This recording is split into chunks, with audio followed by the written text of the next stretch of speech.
We appreciated his support. They're pros and professional, and we wish them the best of luck moving forward.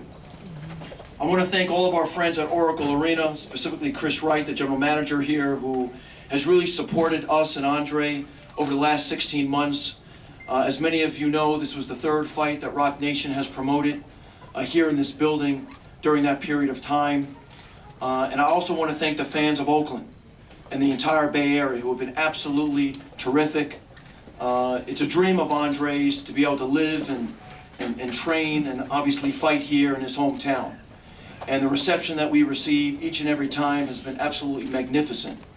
So I want to thank the fans here. I want to thank all the government officials who have supported us. And I hope, that they will support us and continue to support Andre on November 19th. I also want to thank all of our sponsors from tonight, because without their support, we can't have these events. We had 8 or 9 sponsors that supported, tonight's event, and I want to thank each and every one of them. And of course, last but not least, I want to thank HBO and Peter Nelson for their continued support of Andre as well as Roc Nation. They're absolutely the best in the business, and we look forward to working with them on November 19th as part of their HBO pay-per-view production. Needless to say, this was a big night for Andre. As I said earlier, it was a masterful performance. Once again, he didn't lose a round. We felt that Andre needed this fight before the big one on November 19th. It's been an incredible journey for him. November 19th obviously will be the biggest fight and the biggest challenge of his career. We're so proud of him and his family for what they've done to this point, as well as his performance tonight.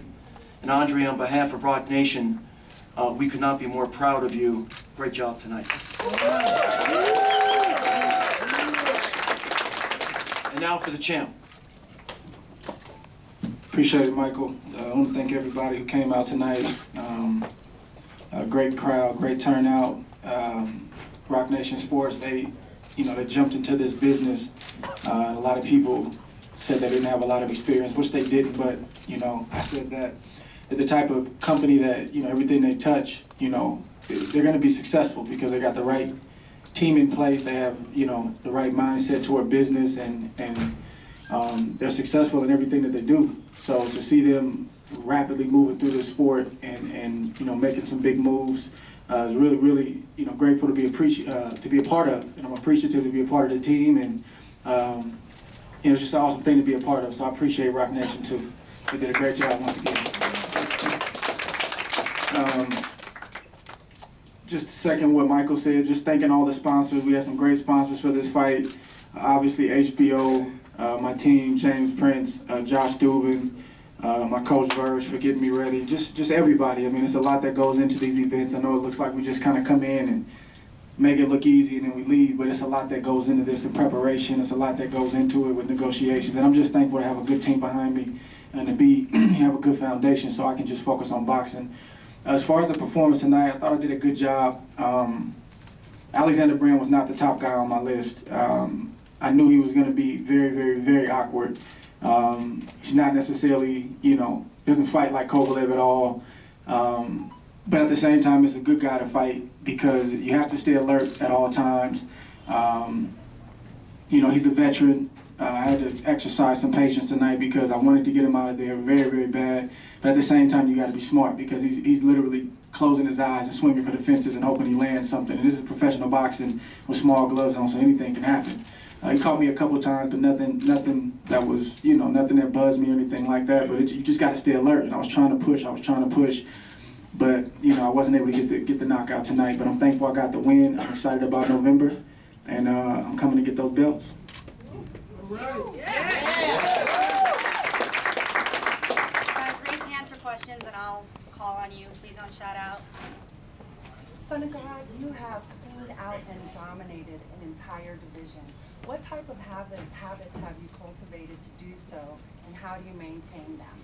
I mean, I'm working on another division right now, but we did beat a lot of great champions at 168. It took a lot of time, and I was involved in a unique tournament, the Super 6, which allowed me to fight a lot of great fighters quicker than I probably would have. So that had a lot to do with it. And now I'm hitting reset. I'm starting over. So, you know, at 20, you know, at 20, it'll be 22 years in the sport this December. I'm a young veteran, and you got to keep finding things to motivate you.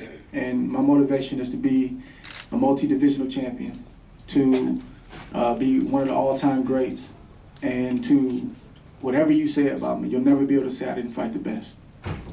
And that's what I want my legacy to be, and to walk away from this sport at the right time and then try to give back the best way that I can. Congratulations, Andre. You've moved up to 175, had a couple of fights there now. How does your body feel as a full-fledged light heavyweight, and will you be working with Mackie Chillstone in preparation for this fight? I mean, my body feels good. I don't think I can make 168 anymore. You know, 75 isn't easy to make. I'm not doing anything crazy to make it, but it's not the easiest thing to make. Mackie's my guy. I consult with Mackie all the time. We're talking about doing some work for the next fight. But, you know, I talked to Mackie this morning. You know, we chatted this morning. He's just a very knowledgeable individual. I think Mackie's almost 70 years old. If he's not 70 years old, this man gets up at 5 in the morning. He'll show you a six-pack if you want to see it. The man is phenomenal. He's just, he motivates me. And I love being around him. I love talking to him. So we're talking about doing something for the next fight. Your ability to work from both stances tonight was incredible. Just Yeah, I haven't done that in a while. It's yeah, been a and minute since it I was switched. something that I hadn't seen. And so, your preparation was that, you know, did you plan to work both stances, or is that something that just happened to work? My for you wife, tonight? man, she's been, like, honestly, she's been getting on me about it. She's like, why haven't you been turning southpaw? I'm like, because, like, I don't know. Listen to her. You need to probably start doing that more. So we've been kind of like talking about it. And then Virgil's been pushing me in camp a lot to start doing it. And that's something I did a lot more as an amateur and even early in my career. And I couldn't tell you why I got away from it. You know, I don't know. But, you know, it's something that's natural. I'm naturally left-handed. Virgil turned me around when I was a kid. So I feel very comfortable from that stance. I have a very strong left hand. And it's something I got to keep doing because it's very effective. Thank you. Hey, Andre, speaking of which, I was just curious if you could talk further about preparing for a guy like Alexander Brand, because to me he doesn't really resemble anybody else out there other than maybe Sam Solomon or something like that. Yeah, it's a good comparison. So, can you talk about preparing for a style like his? I mean, you try to get we had good sparring. We had some different looks. I think the key is different looks. You know, we had some tall guys. We had, you know, several guys that were his height that, you know, fought similar, you know, who, you know, were tough and threw wide punches and hard punches. And, you know, you do the best you can to get guys that are compatible, guys that are similar. But it's like I told the HBO crew yesterday, you know, this wasn't the top guy on my list. He's a very awkward guy. I expected actually it to be an ugly fight, and I expected him to be doing a lot more mauling and holding. But I said I have to figure it out. Like a top fighter, you have to figure it out. There's no excuses. Like if I'm fighting a brawler, a short guy, a rangy guy, if you want to be the best, you have to find a way. So we found a way tonight. Again, I wanted to get a knockout. I wanted to stop him. I wasn't able to do that, but I am happy I got another 12 rounds under my belt. Congratulations, Andre, on your fight. Thank you. My name is Tone with T1 Visuals. Do you think after the Sergey fight, will you still, if you're successful, are you still going to continue to fight at the Oracle, or the rest of your fights are going to be towards like Vegas or the Barclays Center? I mean, I'm never abandon Oracle. You know, I think, you know, we're able to take care of our business in November. We're just going to be in a stronger position. That's all that means, you know. And of course, it's a business aspect of it, but you know, my team knows how I feel about, you know, my hometown and my home area. I'm gonna never abandon Oracle ever, and I'll never apologize for fighting here either. I won't do it. So looking at some of the younger boxers like Devin Haney, what type of advice would you give them to stay the distance?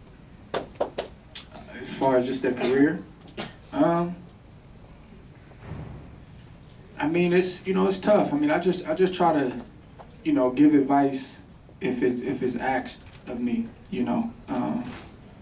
I don't know if I'll ever have an official role in this sport like a promoter or a manager. You know, I don't know. I kind of struggle with that. I don't know if that's something I want to do, but, you know, I have been, and I want to continue to be a guy that's available for somebody to call, somebody to pull to the side and talk to. And, you know, it's been amazing how, you know, some of the trials I've been through, you know, through boxing has, you know, it wasn't just for me.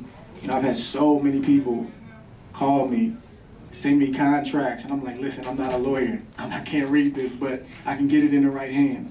And just ask me my advice because they know I've weathered the storm and got through things like that. So I just try to give advice wherever I feel is needed. You know, I don't try to bombard guys because my way is not necessarily right for them. But a guy like Devin Haney, he's on the right track, and he's ahead of the game because he has a father who is leading him in the right direction, who's helping him, he's listening to his dad. So that's more than half the battle. So a kid like Devin is gonna be just fine, and if he stays focused, which I believe he will, he's gonna be a champion for a long time. Now, your opponent was extremely wild. He kind of had like a Ricardo Mayorga type of style where Yeah. he just really, I think he knocked himself down at one point. He knocked himself down. So, how do you stay defensively responsible with a guy who's just, like you said, swinging for the Yeah, it's mental. It's just staying alert. It's just staying alert. I mean, I got pretty good instincts in there, and a couple punches he threw, I was like, wow. Like You look disrespected at some of the punches you were trying to throw. You just yeah, like you really think you gonna hit me with that? That's how you feel? But that's who he is. I mean, some of the uppercuts and some, you know, and Virgil's pressing me. He was like, come on, son, let's get it. He wanted me to get the rounds and try to get him out of there inside of 10. He wanted the rounds for sure.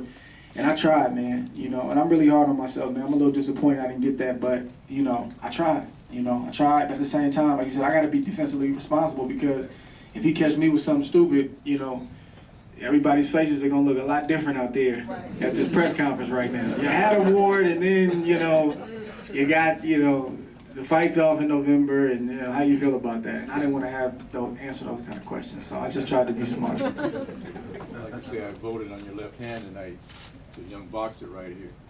And it cost him 40 push-ups. Uh-oh. And he had you pegged through most of the fight. He's a young boxer, and he told me you weren't going to get a left-hand knockout. Yeah. And I said, hey, he'll get it. Yeah, I tried, man. I'm sorry. I tried. Me? Yes, you. Oh, okay. You know, me and you going a day apart, but You the 22nd or 24th? 22nd. Okay. 22nd. What do you think your run means, you know, for an urban city like Oakland? Anything is possible. Anything is possible. In a nutshell, anything is possible. You know, it's a lot of. I think I heard Marshawn say this one time that, you know, some of the greatest talents never make it out. You know, some of the greatest basketball players. It's a lot of smart people in urban communities, like extremely smart, but, you know, either didn't get opportunities, made bad decisions.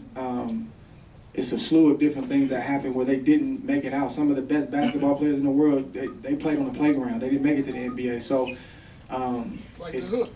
yeah, man. I mean, that's just one amongst many. But it just shows you that anything is possible. And if you really want to do something in life, it's very simple. You have to work. You have to work, and you have to continue to work. And when you don't feel like working anymore, you have to continue to work. And I'm a firm believer that when you work hard, great things happen. Things fall into place. So myself and many others, man, you know, look at us and just try to pull something from there and just realize that, man, you can take the easy road out and sell drugs or commit crimes and do things that maybe will get you some quick gratification, but it's only a couple ways that's going to end. Stay focused, man. Get good grades. So what if they call you a square? Be a square. Do what you got to do because in the end, you're going to be happy. I wanted to just make a quick announcement. The attendance tonight was 8,653.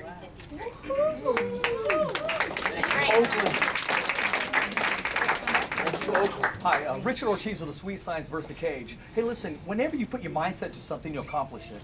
And you've mentioned before, you may even move up in weight. Can we possibly see you at heavyweight? I know you mentioned it before. I know it's still early, but after you get your victory in November? Man, I would love, I mean, you know, that's obviously a dream. I've talked about it. I can see that happening. But obviously, you know, like you said, first things first. I got a major task ahead of me at light heavyweight, but I could definitely see that, you know, go to heavyweight. It didn't have to be the right guy. You know, it couldn't be a Klitschko or somebody like that. You know, it got to be the right heavyweight. Right. And I know you're a role model to young athletes coming out here. And I'm going to put you on the spot. Kilo Madera from your area and also Joe Smoke Show. Yeah. Their fight September 10th. Who do you have and why? Oh, man, I can't pick that. I like both them guys, man. And I'm kind of mad they're fighting, too. I sparred with both of them to get ready for this fight. Everybody in my area didn't think I would ask that question, but I did. Yeah. Hey, appreciate it. Kilo came to the gym and he's talking smack about him, and then Joe came and Joe's talking. I'm like, oh my God. This is gonna be a good fight. I'm gonna try to make it out there too. Hey, big plug, September 10th, Tachi, in North right? California. Yes, Yeah, sir. I'm gonna And try to we'll make be it there out. and we'll get that soundbite, sir. Appreciate it, Thank man. you. Congratulations again on Thank your you. win. So you've had 2 fights, full-fledged light heavyweight, and you look good in both. How important is it on November 19th to make a very emphatic statement in beating Sergey Kovalev to claim domination or to claim to ascend? Yeah. I mean, you could say that I've accomplished enough where no matter what happens in that fight, my legacy is set. And I think that's the reality of the situation. But that's not how it's going to be viewed. You know, this is a career-defining fight. That's the kind of pressure that I put on myself. There's no reason why I shouldn't be able to get that task handled. And that takes nothing away from Sergey Kovalev, because he's everything that people say that he is.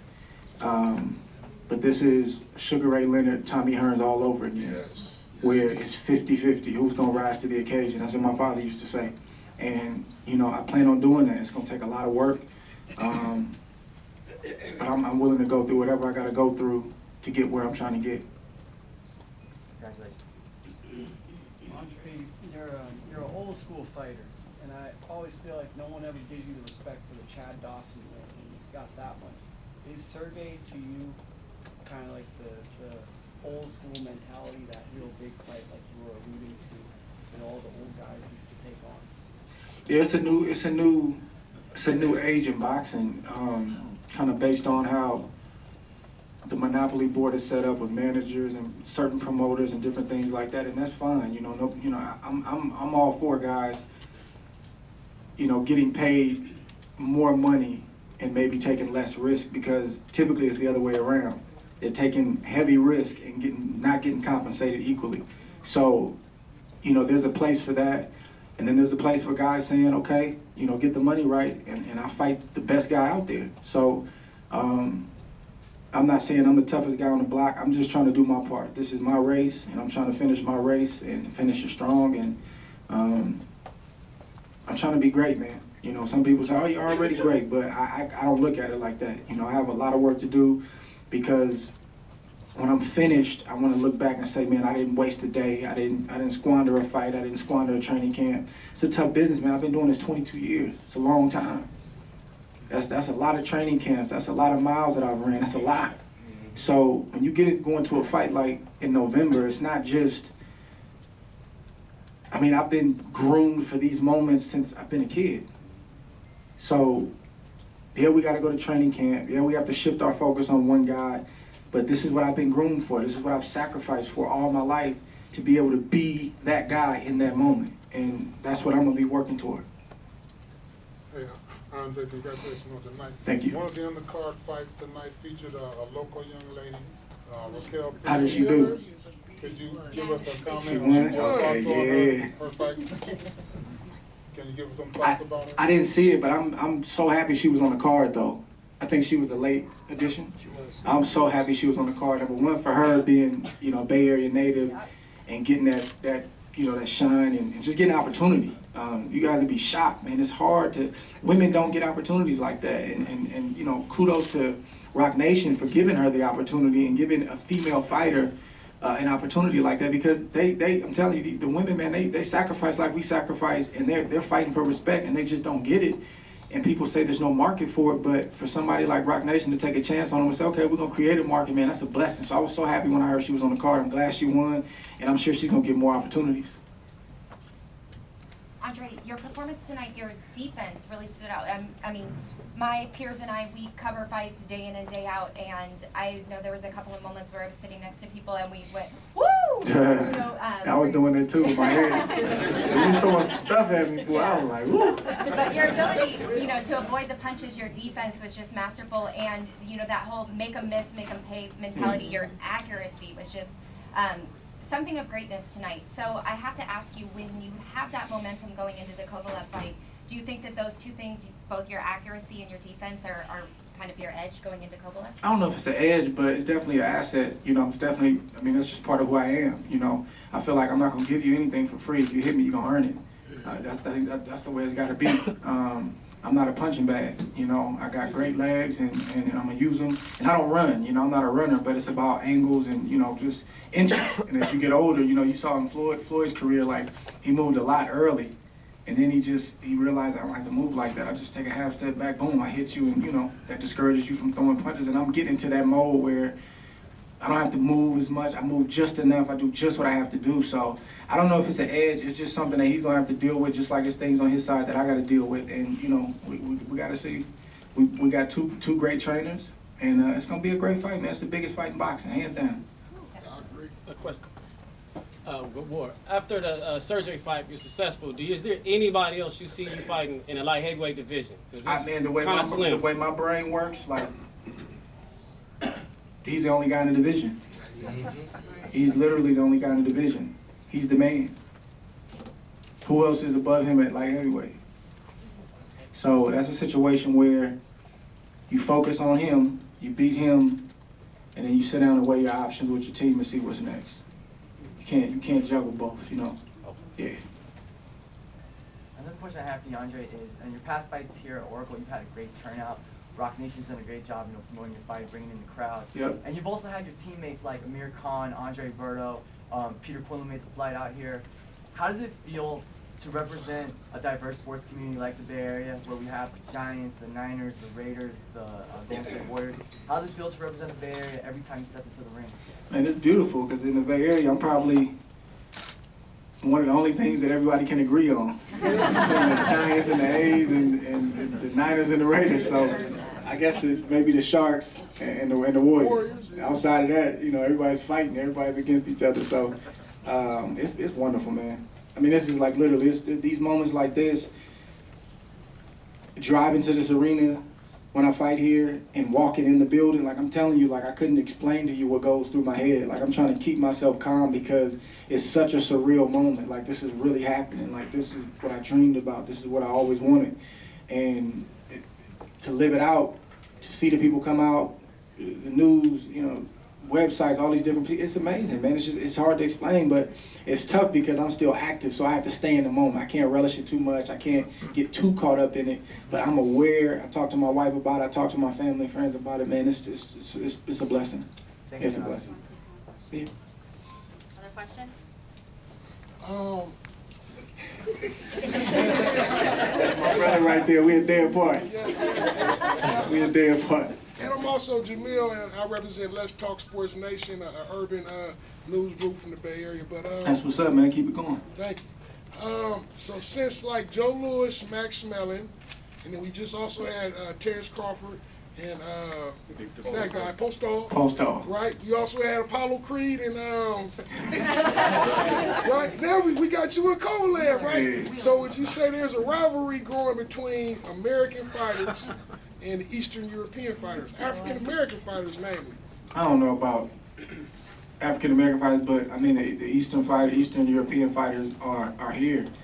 A lot of them, you know, so they're getting those opportunities. So yeah, I mean I think there's an inherent probably rivalry there, you know, between Americans and Russians because they're on our turf, they're on our soil, they're coming here to try to make a name. So, and we trying to defend what we have, so to speak. That's how I look at it. No disrespect, it's nothing personal, but yeah, I think it's an inherent rivalry there because they're coming to try to take something that we have. That was pretty much a formality. These questions for Michael, but can we formally announce that the fight's going to take place November 19th at T-Mobile Arena? We haven't decided yet. You know, we hope to have that resolved, you know, within the next couple of days, maybe sometime next week. But you know, that's a decision that Main Events and Rock Nation will make, you know, together. But we're not in a position to name the venue at this point. You know, what we do know is on November 19th on HBO pay-per-view, and you know, sometime next week we'll give some more information. Are there contracts that have already been signed to some extent, or no? When people ask me what your style is, I always say, well, I think you're the antithesis to whoever you step in the ring with. I'm curious, who would you compare yourself to historically if you had to? I think I'm a combination of Roy Jones, Bernard Hopkins, and Floyd Mayweather. That may sound arrogant, but It's a good combo. No. I'm just saying, like, those are guys that I really studied, and that's who I have in my style. And obviously Andre Ward. You know, it's like Virgil style mixed in with all of those guys. You know, I can fight inside. I can get rough. You know, I can be flashy. I can, you know, do certain things when I need to, and then, you know, I can be very systematic like Floyd and break a guy down. So I think, you know, I've taken something from all three of those guys. But at the same time, I'm trying to stay true to who I am and just be myself, so that makes sense. Which you are. Yeah, thank you. Try to be formless, man, like Bruce Lee said. I don't have a style. Like water. I'm what I need to be when I need to be it, you know. And it's funny because people try to tag me like, oh, he's a technical fighter. Oh, he's a slick fighter. Not really, man. It's a lot more going on in there than just being slick. Because if it wasn't, a lot of the guys that I fought would try to walk through me. I fought some of the biggest punchers in my division, and if I wasn't hitting hard and I didn't have nothing to offer, trust me, they'd be walking. That's funny, the same thing they say about Floyd. Oh, you can't hit. Somebody's putting them knots on them guys' head. Somebody's stopping them from running in there. Like, but it's not maybe boom, boom, where guys out, so people just don't think you're hitting hard. But trust me, the opponent wouldn't say that if he was being honest. You can see the sweat fly. Floyd born the day after. Sweat off. Any other questions? Oh, wait, last one. Yes. You are a phenomenal broadcaster. Love watching you broadcast. Thank you. I know how much you love to apply that craft as well. How disappointed are you that you won't be able to broadcast, to be an announcer at the Ward Kovalev? Oh, man. I'm pretty disappointed, man. Honestly. I don't even know how I don't know how we'll call that fight. Probably lean toward the guy named Ward. They say he's pretty good. Probably lean toward him. Thank you all so much for coming out today. Thank Really you. appreciate it. Appreciate it. Thank you.